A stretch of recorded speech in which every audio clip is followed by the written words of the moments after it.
I was going to ask you about if you considered it to be a crime novel, because though dead bodies show up and there is mystery and suspense, it really, to me, did seem more about the characters, and I think the readers who aren't traditionally drawn to crime novels would be interested in this book because it is such a character story and the writing is so great. Is that something that you found, that you think possibly with this book you might find a wider audience? I do think so. Well, I mean, it's already found a wider audience in my other books just because of a couple of good reviews here and there. So for that reason, you know, I am excited. But to get back to your other question about these comparisons to Faulkner, and those bother me because William Faulkner is, in my opinion, one of the two great writers of English, Shakespeare and William Faulkner.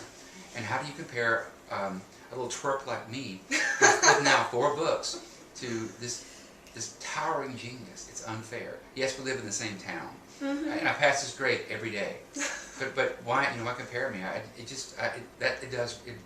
Well, I think it would bother anybody because we all suffer by comparison. Flannery O'Connor, again, you know, towering literary figure, towering Southern figure. My favorite blurb ever about me is this. It's from the Dallas Morning News. It's if Flannery O'Connor and Raymond Carver had gotten drunk together and produced a love child, he might have been Tom Franklin. I like that. I like that. But that's you know, offshooting, and certainly Faulkner has influenced everybody. I feel personally more influenced by Cormac McCarthy than William Faulkner. I came to Faulkner a bit later in life, so he didn't inform my early formative years as a writer. Well, speaking of who you're informed by, one question I had was, your wife is a poet, and your writing to me seems very lyrical, to me it seems almost poetic, and I was wondering if there was any influence there. I know that you're each other's first reader, and if that's something that you really strive for, is this lyrical quality when you are crafting your sentences. I do. I love the sentence, and I learned that from Barry Hannah, who would write sentences that were so wild and full of strange energy, words next to each other that shouldn't be there, but somehow, you know, made this, through alchemy, made something special happen. I mean, I grew up with that. I mean, Hannah was the first serious literary writer that I really fell in love with. I began reading Barry Hannah, and I thought, okay, I want to do this. When I first read his book Airships, it was too much. I had to put it away for a while, or first tried to read it. The characters were crazy, the language was drunk on itself, and I thought, this is really strong. It's like starting your drinking career with moonshine, as opposed to, you know, starting more gently with beer or margaritas or something like that. It's, you know, this first cold slap in the face. But, you know, once I got a taste, you know, once I adjusted to what he was trying to do, what he was doing, boom, I was hooked. And I thought, okay, this is what a sentence can do. And when we get 100 or 200 of these sentences together making a story, the sentences build on each other, the words build, you know, to make the sentence, and the sentences build the story. It's incredible. And, you know, I mean, I really focus and work on those sentences. I work very hard. And Beth Ann works on them for me. She edits me. And she has made so many of my bad lines so much better, just through her great eye for language, and ear for language. Well, can you tell us what you're working on next? Well, speaking of Beth Ann Bentley, she and I are co-writing a novel together. Oh my goodness. Set in the flood of 1927. Oh wow, is this a book page scoop? Yes. And has she, other than magazine, or has she written fiction before? She and I have co-written 2 stories now. Okay.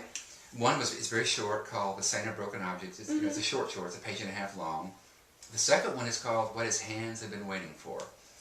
And this is the story that is becoming this novel, because I teach at Ole Miss, and at one point I just got tired of domestic stories. Nothing big was happening in the stories that I was seeing.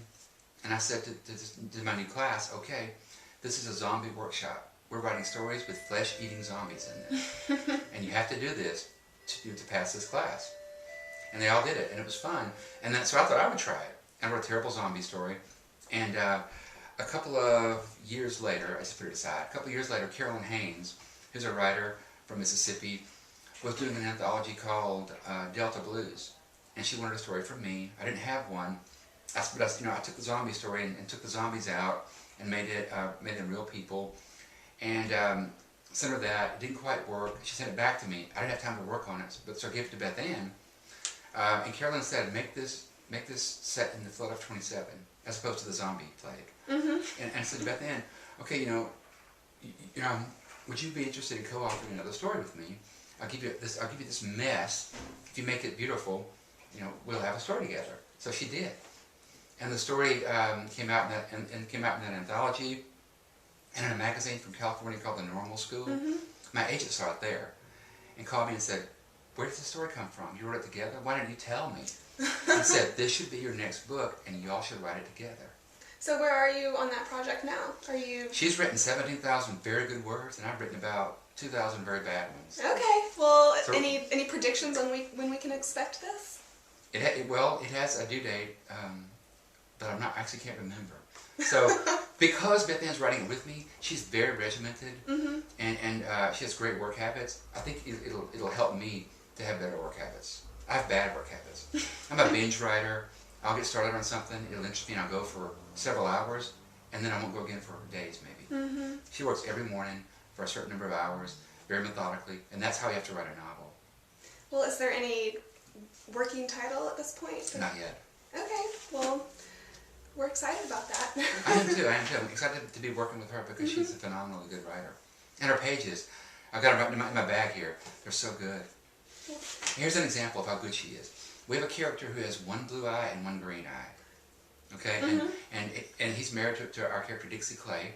And at one point, their marriage is not going well. And Dixie Clay is thinking, it's been, well, Beth Ann's writing, she says, it had been so long since he had really blue-green looked at her. It's good. That's an image. It's a good image. And, her writing's full of that. And she is, and my agent's been trying to get her to write a novel for years, and her agent too. And now she's doing it, so everyone's happy. Okay, well, you heard it at Book Page.